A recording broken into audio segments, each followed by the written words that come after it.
12 பகுதிக்குமே ஒவ்வொன்றுக்கும் ஒரு பேர் வச்சாங்க. பேர் வைக்கணும், அப்போ தானே புரியும் எல்லாருக்கும். அதனால் ஒரு பேர் வைக்கணும்னு வச்சாங்க. இப்போ அது ஃபஸ்ட்டு வந்து மாதங்களில் சித்திரை மாதம் ஆரம்பிக்குது இல்லையா? சித்திரை, வைகாசி, ஆனி, ஆடி, ஆவணி, அந்த மாதிரி சூரியன் வந்து எங்கே உதிக்க ஆரம்பிக்கிறானோ அந்த மாதத்தை சித்திரை மாதம் தான் உதிக்க ஆரம்பிக்கிறான். கட்டப்படி நமக்கு எப்படி ஆரம்பிக்குதுன்னா சித்திரை மாதம் சூரியன் போகிற இடம், அதனால் அங்கே ஆரம்பிக்குது. அதுதான் மேஷம்னு சொல்கிறோம். இந்த மேஷம் வந்து ஒரு 30 டிகிரி, முதல் கட்டம் 30 டிகிரி. நம்ம ஜாதகத்தில் ஃபஸ்ட்டு கட்டம்ன்றது மேஷம், இது வந்து 12 டிகிரி. இங்கே சூரியன் உச்சமாக இருப்பார். இதுக்கு வந்து அதிபதி வந்து செவ்வாய். அதனால் இதில் என்னென்னா ஒரு கட்டத்துலேயும் 9 நட்சத்திர பாதங்கள் அடங்கியிருக்கும். 27 நட்சத்திரம் இருக்குது இல்லையா? இந்த 27 நட்சத்திரத்துலேயும் ஒரு நட்சத்திரத்தோட 9, ஒரு நட்சத்திரத்துக்கு 4 பாதம். அதில் 2.25 நட்சத்திரம் ஒரு கட்டத்தில் அடங்கும். 2.25 நட்சத்திரம்னு சொல்லுவாங்க. உதாரணமாக மேஷம் எடுத்துக்கிட்டிங்கன்னா அதில் வந்து அஸ்வினி, பரணி, கார்த்திகையோட முதல் பாதம். அதாவது அஸ்வினிக்கு 4 பாதம், பரணிக்கு 4 பாதம், கார்த்திகைக்கு ஒரு பாதம், 9 பாதம் சரியாக போச்சா? அதுக்கு வந்து செவ்வாய் அதிபதினு வச்சிட்டோம். அதே மாதிரி ரிஷபம். இப்போ ரிஷபத்தில் பார்த்தீங்கன்னா கார்த்திகை, இந்த மிச்சம் உள்ள 3 பாதம், அதே மாதிரி ரோகிணி 4 பாதம், அதே மாதிரி மிருகசீரிஷம், அப்போ 7 2 3, மிருகசீரிஷம் 2 பாதம். இப்போ இங்கே ஒரு 9 பாதம் ஆகிட்டு. அதே மாதிரி மிதுனத்தில் பார்த்தீங்கன்னா மிருகசீரிஷம் 2 பாதம், திருவாதிரை 4 பாதம், திருவாதிரை, அப்புறம் புனர்பூசம் அது 3 பாதம். இப்போ கடகத்தை எடுத்துக்கிட்டிங்கன்னா இப்போ வந்து ரிஷபத்துக்கு சுக்கிரன் அதிபதி, மிதுனத்துக்கு புதன் அதிபதி.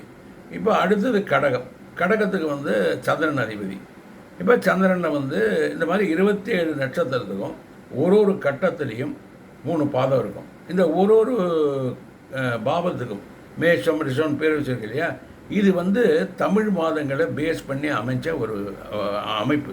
எப்படின்னு கேட்டிங்கன்னா, இந்த மேஷம் வந்து மேஷம் மாதம் அப்படின்னா அது வந்து சித்திரை மாதம், ரிஷப மாதம் அப்படின்னா அது வைகாசி மாதம், அதே மாதிரி ஆனி மாதம்னா அது மிதுன மாதம், அதே மாதிரி ஆடி மாதம்னா கடக மாதம். அதனால் 12 மாதங்கள் ரொம்ப முக்கியம். இந்த 12 மாதங்களுக்குள்ள ராசிகள் இந்த 12 இதில் அடக்கம். அதனால் இது வந்து 12ஆம் அதிபதி. ஓகே, இதில் வந்து ஒவ்வொன்றிலையும் 9 பாதம் இருக்குதுன்னு சொன்னேன். அதாவது நம்ம எர்த்தில் இருக்கிற ஒரு இண்டிவிஜுவல்ஸை பாதிக்கிற நட்சத்திரங்களோட 9 பாதங்கள் ஒரு கட்டத்துலேயும் இருக்குது. அப்போ 12 9 108 பாதம் அதில் அடங்கிடுது.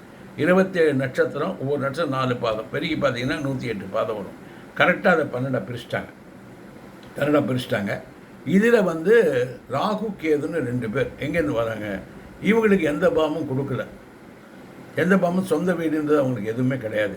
இருந்தாலும் மற்ற கிரகங்களுக்குள்ள பவர், என்ன பவர் உண்டோ அந்த பவர் ராகு கேதுவும் உண்டு. இந்த ராகு கேது எப்படின்னா, நம்ம எர்த்த மாதிரியே சூரியனை வந்து மற்ற கிரகங்களும் சுற்றி வருது, மற்ற கிரகங்களும் சுற்றி வருது, ஒவ்வொன்றும் ஒவ்வொரு இடத்துல சுற்றி வருது. சூரியன் சென்டராக வச்சுக்கிட்டிங்கன்னா ஒரு இடத்துல சந்திரன் இருக்குது, ஒரு இடத்துல புதன் இருக்குது, ஒரு இடத்துல குரு இருக்குது, ஒரு இடத்துல சனி இருக்குது. இந்த மாதிரி 9 பிரிவாக, அதாவது வந்து சூரியனை சுற்றி எல்லா கிரகங்களும் இருக்குது. அதாவது ராகுக்கு தவிர 7 கிரகங்களும் இருக்குது. அதனால் இந்த எந்தெந்த பகுதியில் எந்தெந்த கிரகங்கள் இருக்குன்றதை நம்ம கனெக்ட் பண்ணுறதுக்காக தான் இந்த 12 பகுதியாக பிரித்தாங்க.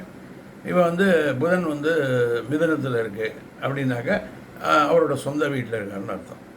சொந்த வீட்டில் இருக்கார், இப்படி அர்த்தம் பண்ணிக்கணும். இதில் வந்து ராகுக்கு எது எங்கேருந்து வராரு இல்லையா? முக்கியமான அவர் எல்லாம் பவர்ஃபுல், கிரகத்துக்கு உள்ள பவர்லாம் கொடுக்குறாரு. அதை நெக்ஸ்ட் எபிசோடில் பார்க்கலாம்.